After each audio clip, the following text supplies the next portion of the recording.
Kita ke informasi lainnya. 12 wakil Indonesia dipastikan tampil di kejuaraan dunia BWF 2025 yang berlangsung di Perancis.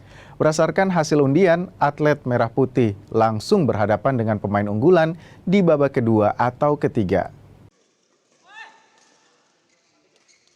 BWF umumkan hasil undian kejuaraan dunia 2025 yang digelar di Arena Porte de la Chapelle, Paris, Prancis, 25 hingga 31 Agustus. 12 wakil Indonesia akan langsung berhadapan dengan pemain unggulan mulai dari babak kedua karena mayoritas mendapatkan bye di babak pertama. Di sektor ganda putra, 3 pasangan Fajarian, Sabareza, dan Leo Bagas mendapat bye di babak pertama. Ini menjadi keuntungan bagi ganda putra Indonesia.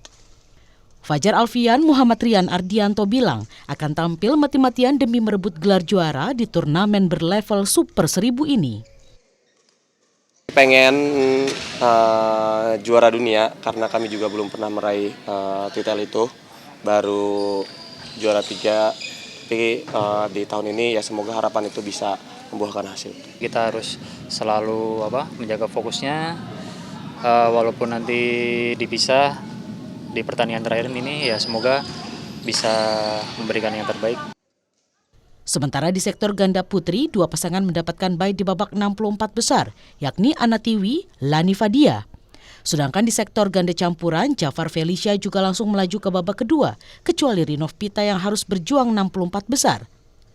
Skuad Cipayung akan bertolak ke Prancis pada 22 Agustus. Rinin Taniken, Bodia Vimala, Kompas TV, Jakarta.